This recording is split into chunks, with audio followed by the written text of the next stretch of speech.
Hello everyone, my name is Tomaszewski and I'm the studio head at Crunching Koalas. Thanks for coming to my presentation. Today I'm going to tell you a story of how a particular trailer was made. So I'm going to tell you a story of how the process of making a trailer for a horror game became a horror by itself. But before I'll do that, let me quickly tell you a few words about Crunching Koalas and the things we do.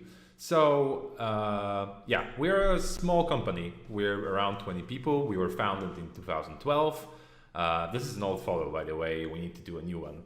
But the number of people is quite accurate. It's around 15, 20 people. So we started as a developer. We developed a game called MouseCraft.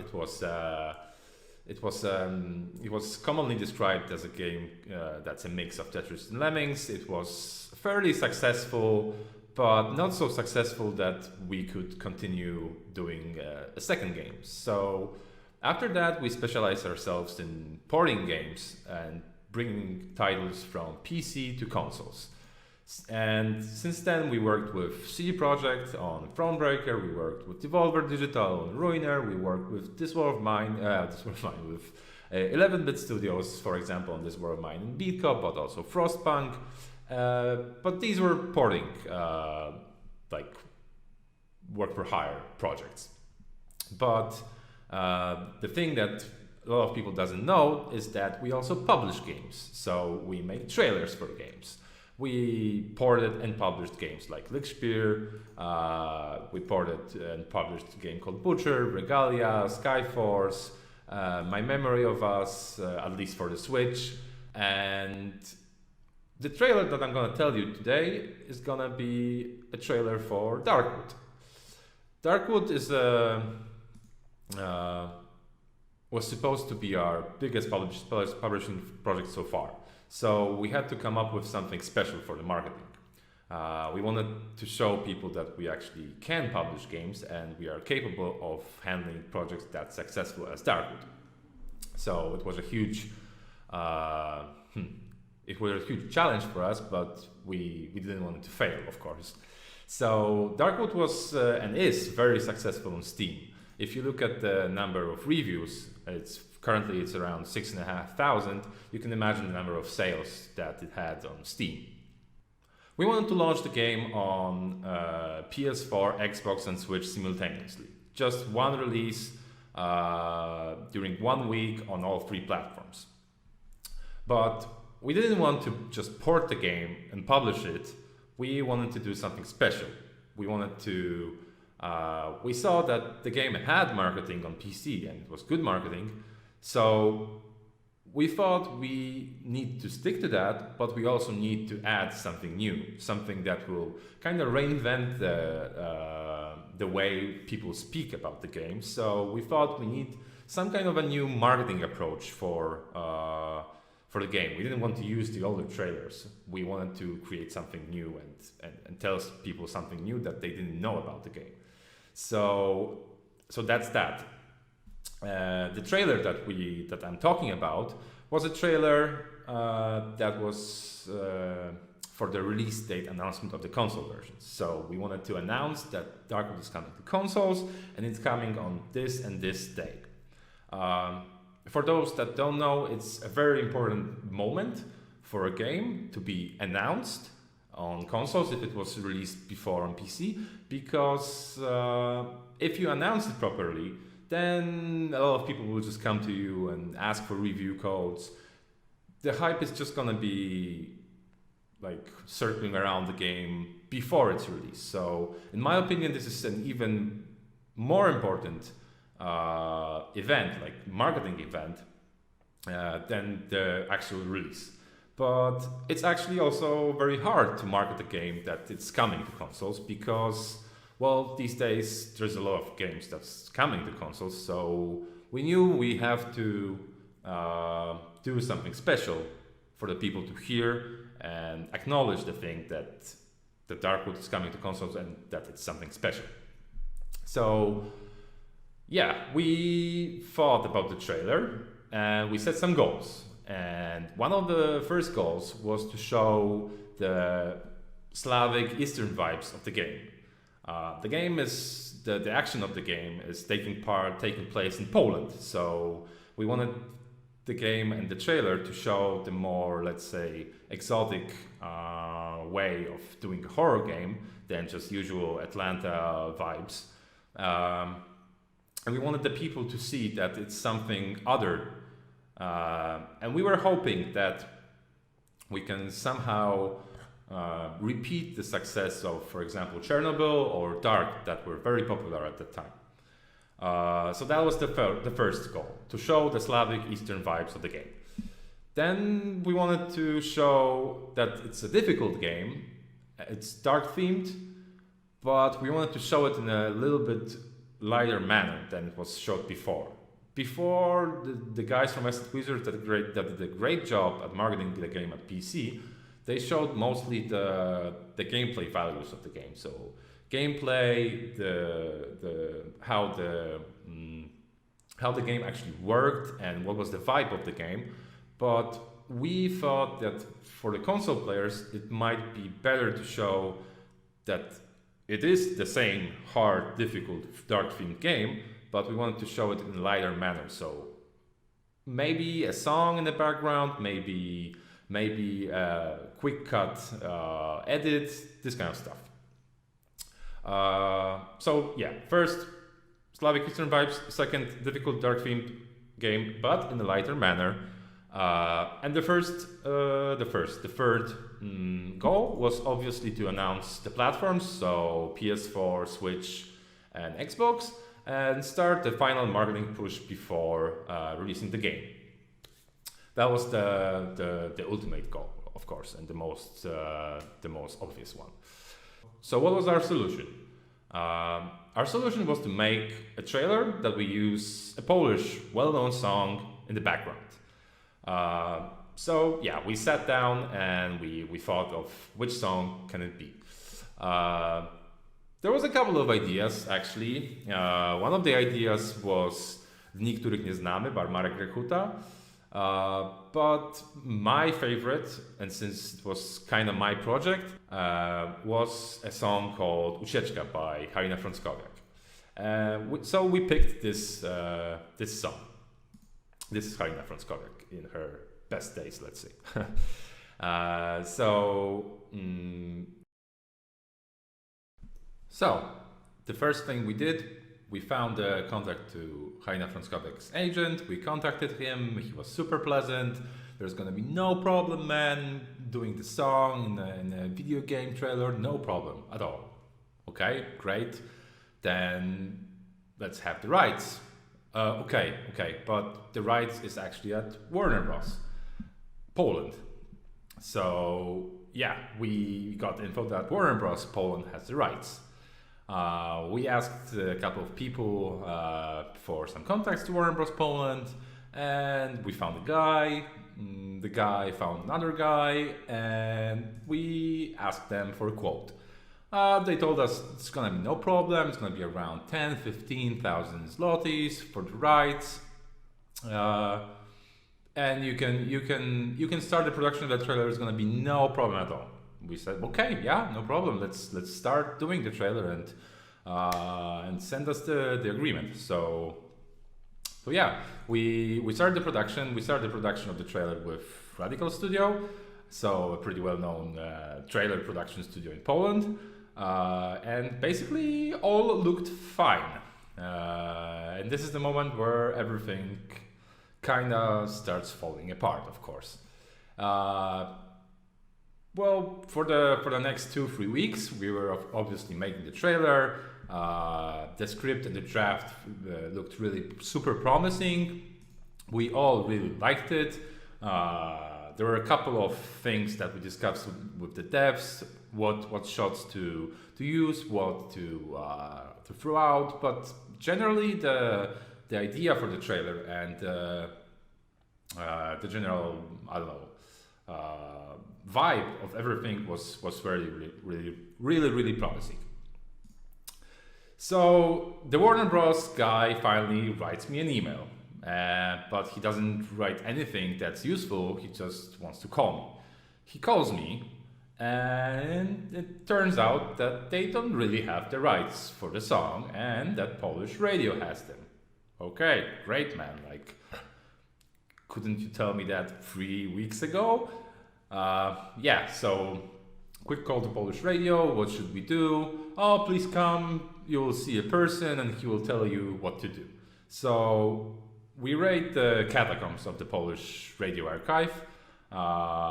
There's obviously a line, there's obviously a ticket system, and basically it lasted forever. We couldn't find a song, we couldn't find anything, but then this godsend guy appears like a super nerd that knows where everything is, that knows everything about every single particular song that Polish radio has rights to, and thanks to him, we found the recording. Great, we have the recording, but what about the rights? Well, we write the person that is responsible for the rights. We talk to her. She says no problem, but we have only the rights for recording and production.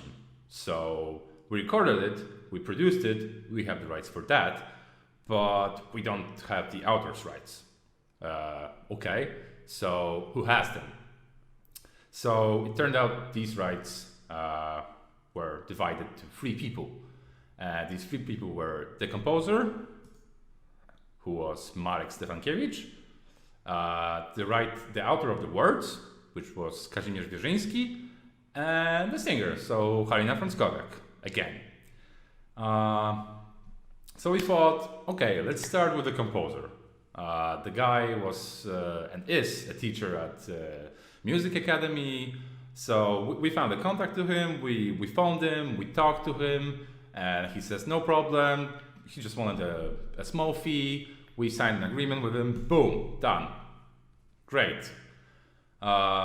Okay, so who's next? The next guy is the author of the words. Okay, he's dead, so maybe let's just leave him for the end, because, well, he's dead and it's going to be a problem now, but probably he has some kind of a son or daughter or grandson that will just give us the words for a small fee, like the rights to the words for a small fee. So let's leave it at that. Let's go to Halina Frąckowiak, the singer. The agent told us before that it's going to be fine, it's going to be great, you can use it in a trailer. So we call him and we tell him about the story with Polish radio, and he says, no, Polish radio, we don't work with them, they owe us money, blah, blah, blah, blah, blah. No. So huge fail. Boom. And, well, we are left with nothing, basically, because it was all about the song. So we are... So the production of the trailer is at full speed. We're finalizing the shots. It looks really great. The devs are asking me how's it going. The team is asking me how's it going. And generally it was going great. It was just that we didn't have the rights. So basically this was me in this photo. But maybe not but we could have scrapped it. We could have made something completely new. We could have thought about a new process, but actually we knew some people that could help us, and we thought of an idea of making a cover song. So a cover song is actually a song that's the same song but just recorded by someone else. For that thing we just need the rights from the composer, we have that, and the rights from the writer of the words. We don't need the rights from the singer because someone else is gonna sing it. Okay, so how do we do this? So we have to find a producer, so someone who will actually do the music and will do the recording of the voice and everything, basically. And we thought of our friend called Wojtek Urbański. He's one of the 2 guys responsible for the duo Rysy. I don't know if you know it. If you don't know it and you like electronic music, you should totally know it. So yeah, he agreed. he was super crazy about the idea. He got the info about the number of days that we have to do it, and he said, "Yeah, no problem. We'll do it. We just have to find someone that will sing it, and someone that's so crazy that will sing it in this amount of days." So it was actually his task to find someone who's going to sing. And he found someone that had only 4 or 5 hours of free slots for singing, and that was Michalina Furtak, known as Misha Furtak. Also, we thought she's gonna fit. She had a very similar voice to Halina Frąckowiak, and we thought, yeah, let's make this cover song. Okay, great, let's make it happen. Okay, but there's still one thing that's missing, and we still have to find out who has the rights to the words and get them. And yeah, that was the question mark that we left here. So yeah, we still have to find the guy who has the words, who has the rights for the words, and get those rights. So as we checked, the guy who actually wrote the words was called Kazimierz Wierzyński, and he died in 1960. Well, okay, maybe he has some children. Nope, no children, no grandchildren, no granddaughters, no grandsons, anything. Okay, so maybe we can contact Zykes, and Zykes will tell us who has the rights to these words, because Zykes actually has those information about each song they have in their archives.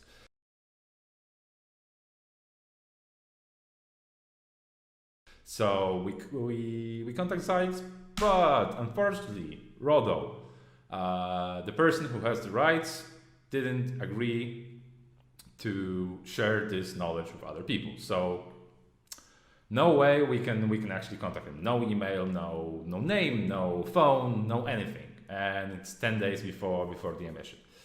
We said, okay. Well, what we can do? We started digging around, and I actually found a book about Kazimierz Wierzyński, so the original author, and it was actually written by someone who's alive. And when I saw the surname of the person, it turned out that was actually a father of someone I knew once I was in high school.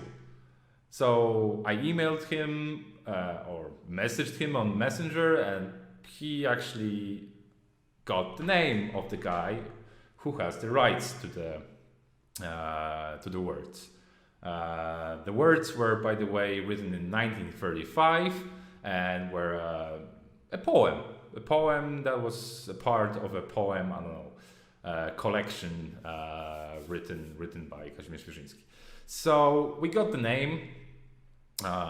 When I got the message, I obviously opened the browser really quickly and put the name inside just to see who is he.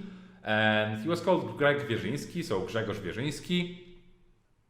And he was the son of the brother of the author. The brother died in the concentration camp, so the author, Kazimierz Wierzyński, took legally as his son. This wasn't really mentioned in any archives, but that's how he actually got the rights to all the words that his second father wrote. Okay, so what else about him? So he lives in the USA. Okay, great. There's no way of meeting him. There's no way of actually seeing him. We can only call him and try to figure out the time difference, so he's not asleep, so he's not, I don't know, in work, blah blah blah. Then it turns out that he's actually 82 years old and he's yet retired. Okay, great. Like, good luck explaining to an 82 years old guy that we want the rights to the words of his second father to put them in a cover song that will be used in a trailer for a video game. That was just super complicated. But yeah, let's try. Then it turned out that he's actually an ex-war correspondent for Times and Forbes. Wow, that's really impressive. And the ex-director of Radio Europa. Okay, wow. And he was also a special assistant of the Office of USA Secretary of Defense. So basically, I was about to make a phone call to someone who was apparently a Polish Superman. But yeah, I managed to do the call, and we wrote him an email because during the call it turned out that he wants to speak Polish, but it's not really his first language anymore. So we wrote him a big email explaining what's happening, and we waited for a couple of days, and he basically wrote us an answer. He said, yeah, it's great. You can use it in your aim or your goal that you're mentioning in your letter. So woohoo, great. Then we could have used the words for the cover and the cover for the trailer, and basically it all turned around great. But it wasn't the end. It was just 4 or 5 days before the emission of the trailer, and it still had to be finalized because the final version the version of the song that we were using right now was the original song, and we had to do the cover. So here, big thanks and big kudos to Wojtek Urbański and the team who did it in just 3-4 days. They recorded all the instruments, all the singing. The singing was very hard to record, but they managed to do it. The composer that we got the rights from was actually visiting the recording. I also visited it, and yeah. So 2 days before the emission, we got the recording. Radical Studio did the final fixes, and we were ready to show the trailer to the world. And the reception was actually very good. These are the numbers from a few months ago, but right now the trailer is at around 600,000 views. It was covered in all the major gaming media, so Eurogamer, GameSpot. I think the only gaming media that didn't mention it was IGN, but apart from that, we also got a mention from Variety. We also got a mention from, I think, Forbes. And there was the game was featured on the PlayStation blog, so everything turned out really great. My favorite thing about the reception of the trailer was that people who saw our trailer actually started digging the song out, and when they found out what's the song, they came to the original version of the song, and they were leaving comments on YouTube that they came from Darkwood and they heard about the song from Darkwood. I also remember one thing. I used to be on a wedding of my sister, and after the wedding, I heard that someone was rehearsing how to sing the song, and I think this particular person was singing our version of the song, so the cover, because the screaming part at the beginning is much shorter than in the original. And I think these people were rehearsing actually the cover song that we produced. I'm not sure of that, but I like to think that it was actually the cover that we produced that people started rehearsing. So what are the lessons here? So for me it was like doing something different, working with other how do you say, industries, because music industry is another industry than the video game industry, was very satisfying and very interesting, but it also required a lot of it was very challenging and required a lot of effort to do, and I wouldn't do it again, although it was very satisfying, because it really affected my personal life, it really affected my well-being. And the lesson I got from it is that when doing something different, you should do it much earlier. Like we started 2 months before the airing of the trailer. I think we should have started like 3 or 4 months before. We didn't knew it at the time, but you know, we thought that 2 months is enough. It wasn't enough. Second thing, don't trust agents. If they say that something is okay or it's no problem, then it means it's probably a problem. So don't trust them. Have everything in writing. Try to get the agreements ASAP and sign them. If they are not sending an agreement, ping them, call them, write them, I don't know, try to find them and just get their agreements signed ASAP, because without agreements, you know, like anything it's not worth anything. So agreements.